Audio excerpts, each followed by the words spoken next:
Yeah, that's perfect. That's my lore. The lore. It was made in 2016.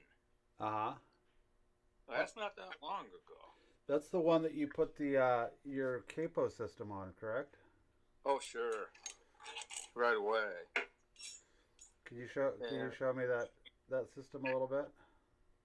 can you see that? Yep. You got those threaded There's inserts in there? threaded inserts knurled on the outside, pressed down in, super glued. And I generally use two capos together. If I wanted to capo at the second fret, you raise it a whole step, Mm-hmm. I'd put one capo right here, and that would be a 4-string capo. Oh, cool. I can show you on my on my Kalamazoo. Well, the shop is so messy; it's just horrible, man. It's. I think your kids were doing. I think they were doing some heavy lifting around there on the tidiness, right? Oh, sure, that was their job, man. They were required. I've got a Every rule. bench is trashed. You'll I've got have a one of these. I've got a little bit of a rule in my shop about like the level of frustration I'm willing to endure before I before I start cleaning. I'm at that point now. Yeah. Yeah. Like if Uh, if I like I can feel like my anger rising like if I can't find something, and then if it gets to a certain point, then I just go, all right, that's it, and I start cleaning. so here's my Kalamazoo. I'm capoed at the 4th fret with a 4-string capo. Uh-huh. I have capos just like this that cover the whole width. And all that does is pick up the two outside strings because these are already capoed. Mm-hmm. And if I'm just in a lazy mood or can't find the other one, I'll use this old page capo. So right now I'm capoed up with the capo at the 2nd fret. If I took this off, it would be like a normal guitar because the tuning isn't changed. Uh-huh. And if I put this on, all of a sudden I've just capoed 4 strings but left these two where they were, which means I have open D's, if you want to call them that. It's a drop tuning. So the low string is in the upper one. So if somebody came to you and said, I want this done to my guitar, what would you charge them for it? I've only done it for a few people. One was a real good guitar player. I don't know. I'd probably charge him $450 because I'd have to make the capos in there. That's a lot of work. Yeah. And unless I've always wanted to make a bunch of Telly and Strat necks that had this system on it and let people just bolt it on their guitar to try it. Mm-hmm. Because you can do stuff that you just can't do otherwise. And it makes new chords. Pretty much when I play it, I can show you what it would be like. If I turn this around back to here now.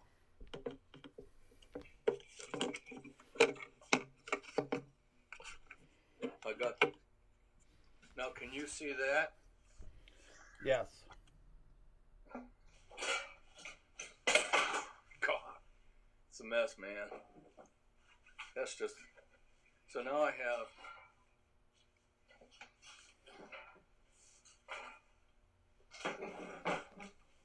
There. Awesome. So I play a lot in just basic folk and blues chords. Mm-hmm. I can still play a G chord like this. Yes. I can still play C. I can't play C with an open top note because it's down here. I'd have to go like this. There's a C chord. Mm-hmm. But here's a D position. Here's a D7. Here's a whatever it is.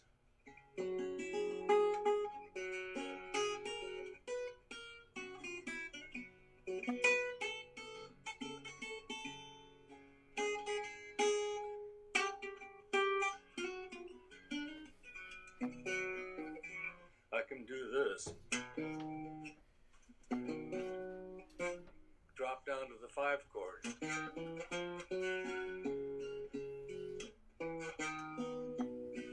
I can do this. You can't do that. Oh, get those extra cool bass run Down notes. here. Yeah, that's cool, man.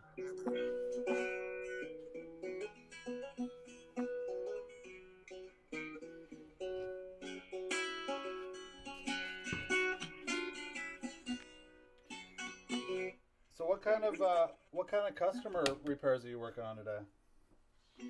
Customer guitars? Yeah. I probably won't work on any today because I have to really clean, and I'm working on my door to try to get a nut and a fret on that. I'm putting a 0 fret on it because I want to have a really low nut. I made a nut yesterday out of Brazilian rosewood, but it chipped. Oof. So this one is made out of horn, buffalo horn, and it's sitting in this slot, and I've machined a flat on it here that follows the 16-inch radius, so there's room to stick a fret in this. What would be a fret slot now? You gotta flip the camera so I can see here. Ah. So there's where the nut was. This is a piece of buffalo horn, and it's down in the slot, and I sawed the slot into it.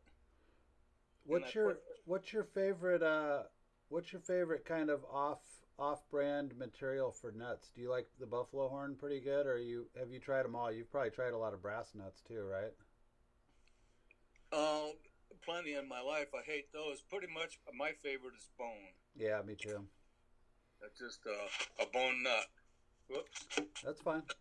I like bone. I love ivory, but that's kind of ruled out. I have some really nice ivory I've had for years. Yeah. Back in the 60s, I got a piece of ivory about 8 inches by 4 inches by 5/8 thick. It was just gorgeous, and it was 100 years old. And I only used it for old Martins. Yep.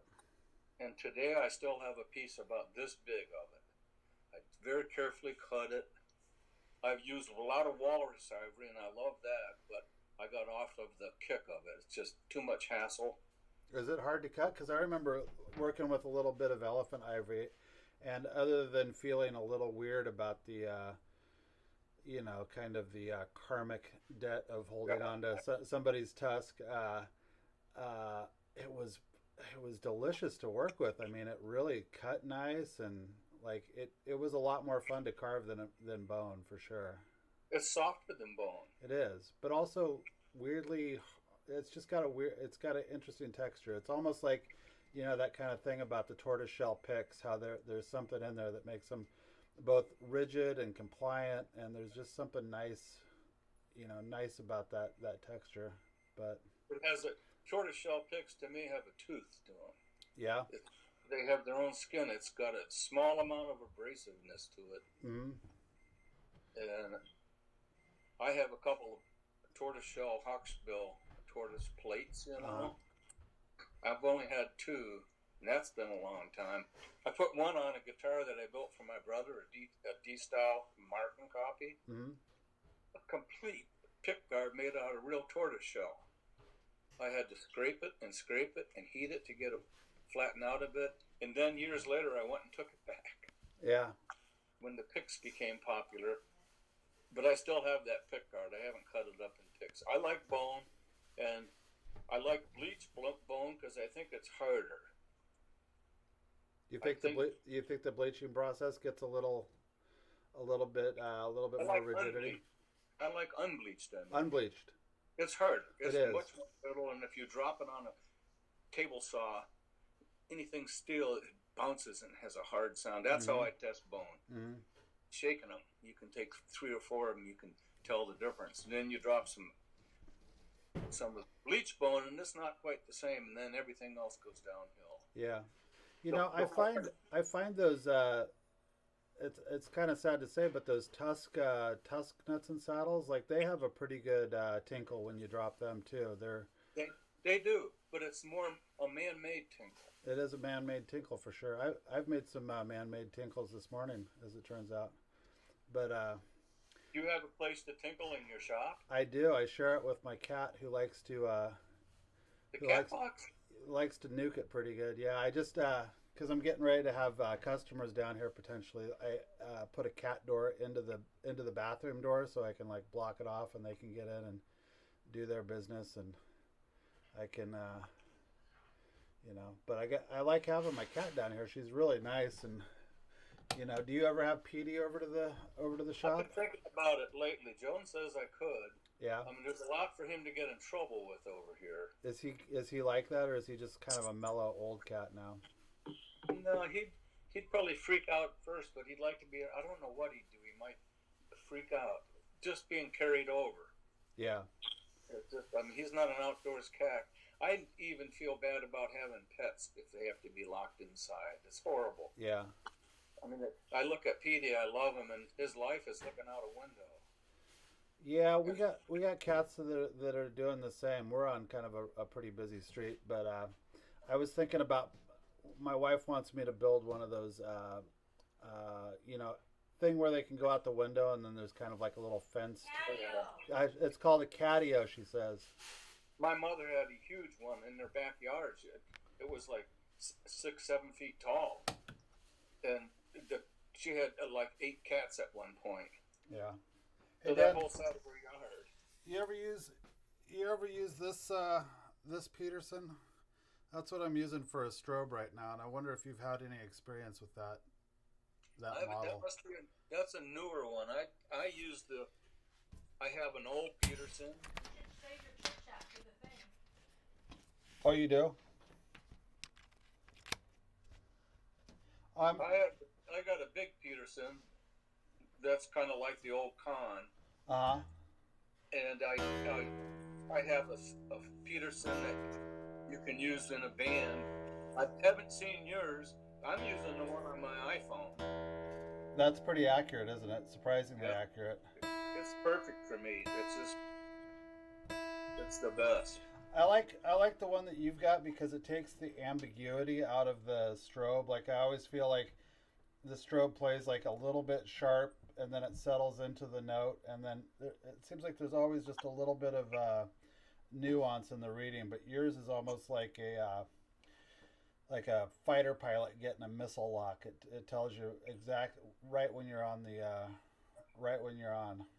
You mean the iPhone? Yeah, the app that you're using.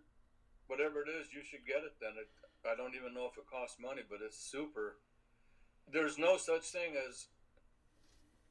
It's really hard to get a note perfect because it depends on a person's ear, hearing a pitch, and it depends if you play really heavy on the attack. Do you want it to rise up to the note on the attack, or do you want it to come to the dwell, right? Yeah.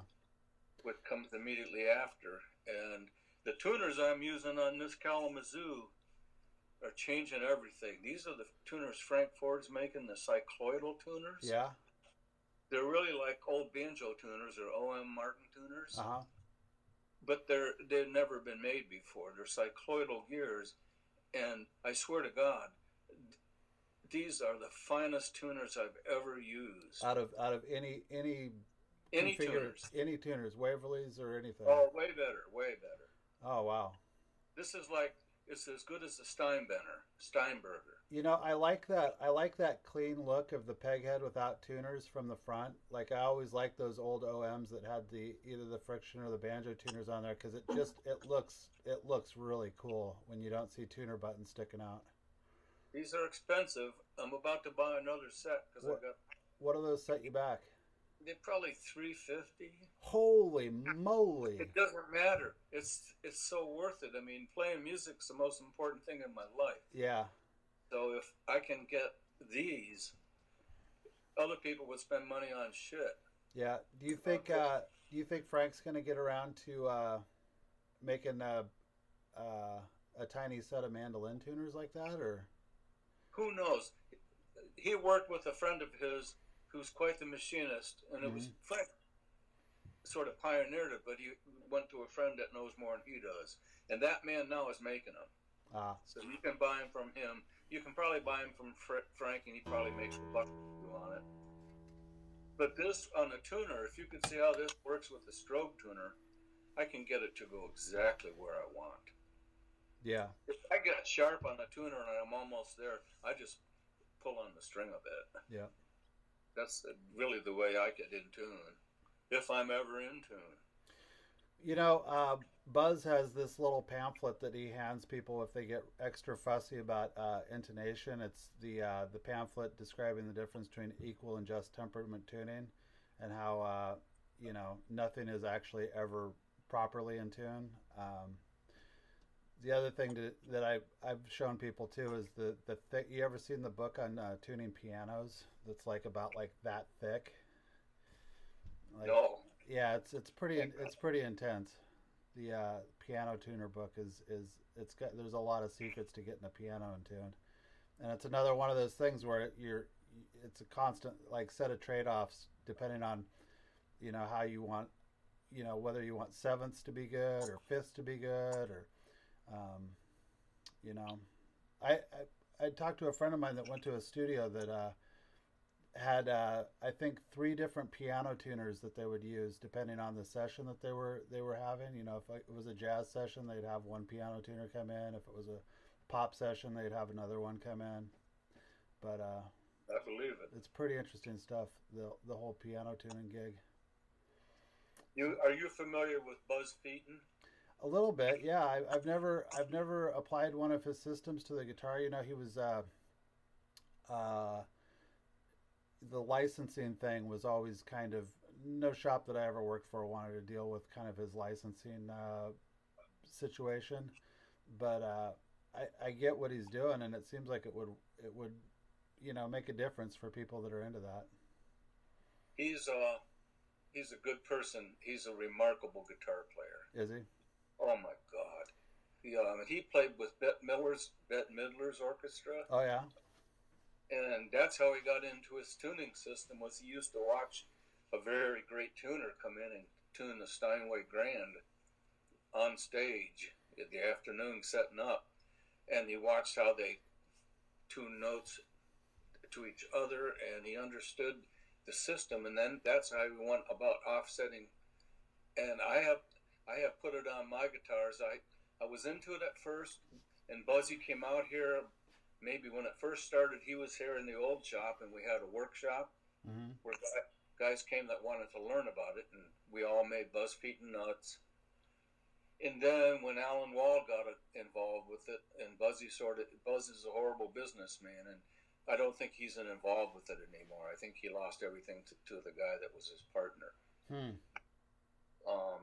I went out to California and went to a music shop out there to give a repair demo, and Buzzy came and did his thing there. And I went down to the bar that night where he was playing with his girlfriend singing, and I've seen him play several times now, and he's so deep it's unbelievable. He came to the Northwood seminar once and blew everybody's mind. When he plays, he goes so deep that he drools. He drools, and he's just, you don't mind it, man. You can tell he's in the depths. He doesn't know anybody's there. Nobody. He played with Butterfield Band. I wish I could get that into it. I got it. It takes so much coordination for me to play anything. Like I'm just always really aware of everything, and yeah, I never. Maybe if I get the right mental lubrication or something, I could get there. But I probably sound like shit anyway. Anymore, I'm just playing for fun for my own self, by myself, and I'm getting a lot out of it. It's just, I go into the zone. I get someplace, and it comes natural, and it feels so good. I don't care if it's out of tune or out of time. It feels good to me.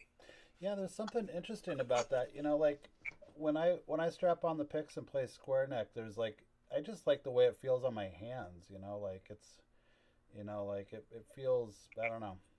Like just the whole experience is you're right. It's about the feeling and feeling good about making a racket and kind of the tactile sensations of playing guitar. And feeling it. Yeah. Hey Dan, I'm gonna get off and start luthing. Yep. Is that still that Southern Jumbo? Yeah, it is. I wasn't confident about the snark, so I got this Peterson hooked up.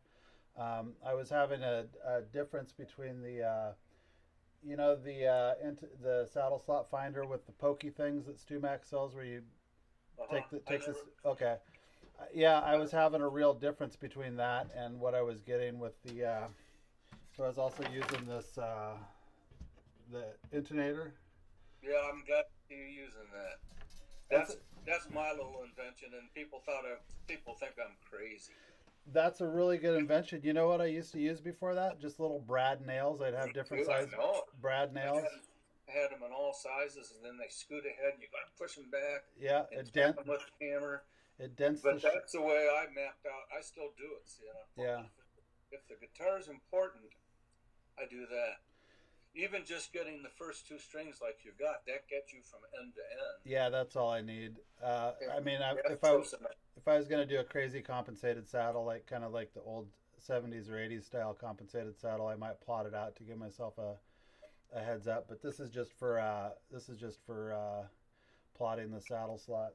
But I find I hate those intonated, the compensated saddles of the 70s. What a pain in the ass. And everybody wanted them, and it took such a big chunk out of the bridge. Yeah. I would never have done it to a Martin or a Gibson. You know, one of the things that I still do to this day that I picked up at Gruhn's on the saddles was I went there and I used to make, and I do this for Buzzy now because Buzzy likes it this way, but you know, I do the nice round on the top of the saddles. And George stopped me one day. He's like, you know, that may sound, or that may intonate well, but it doesn't sound very good. Try, even though it's not going to intonate right, try just ramping the saddle so the string is making full contact. You know, kind of like those those Gibson saddles. And I did that on a bunch of Martins for him because he didn't care about the intonation. He just wanted them to really pop when people are playing them. And son of a gun, if that didn't make like a pretty big difference in the way it sounded, at least to my ear, you know. I believe it. Then you should, if you're making a bridge, you should move the saddle back to account for that. I do, especially on Gibson. So the center of this, whatever I plot on these, the intonator here, the center will actually be the face of the bridge of the saddle slot forming. So you'll be moving the slot back that much more. Yep, absolutely. And get your camera up. Let me see that bridge. It's not very good. See, not a lot of people do this. A lot of people cut their slot before they put the bridge on. Oh boy! And when you have a good guitar, it's just that they're two different. No two old Gibsons are the same. No, they're not. You can say whatever you want, but some of them play perfectly in tune, and some of them don't. Yeah. One thing that I always got to do on old guitars when I intonate them, one thing I got to remember is I got to always check the nut slot and make sure that the nut hasn't worn to where it's actually not breaking right at the face. You know how like sometimes you'll open them up. That's very important. If you set your intonation to that, like you can really hose yourself. Nope, that's why a nut wears out, because its takeoff point is right at the front of the saddle. Yeah, it's going to erode it. But you have to have enough meat to back that up for a number of years. Yep. If you made it like this, it wouldn't last very long. I see a lot of guys do that. And I don't know why, because it really puts you in jeopardy of wounding the peg head with your nut file. So how are you? Did you get you got a set of the diamond nut files? How are you liking those? I do. I like them. Yeah, one of the Penachart kids. Hold on a second, Dan. I gotta just 1 second. What's up?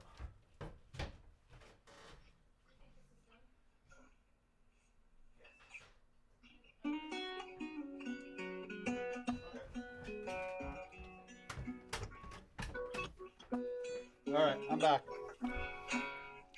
So let me see here. James said something here. Hey Dan, James, I'm gonna get going. Are you gonna watch my show on Friday? what time? It's gonna start at 9 Eastern. It's gonna go all day. I'm gonna Luth all day, and then at I'll what? put it on the computer. Yeah, just have it on in the and just keep background. working. I'll just be chit chatting with people in the chat, and then at 1 I'm gonna interview James Gay, who used to work for Glazer, and he moved to Singapore to work on guitars in Singapore. And he makes bridges. I'm not sure if he makes You know bridges.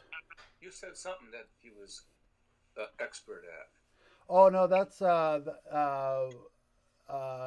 guy up at Folkway. Right, Mark Startman, yeah, he makes killer bridges. I'd like to bend his ear about bridges someday because he's got some real tasty looking techniques. You said you were talking to the Penachars about those diamond files? Yeah, they love them. Do you have them? I don't. I'm gonna probably get some here pretty soon. I I can buy you a set at my cost. Let's talk about that. My cost is way cheap now. It's really different than it used to be at StewMac. Depends on the items, but I'm sure I can save you probably a third at least. Well, that's good news. All right, man. Well, I'll talk to you later. Okay, later. This works. This is awesome. Awesome. The new way. See ya. Okay, take care.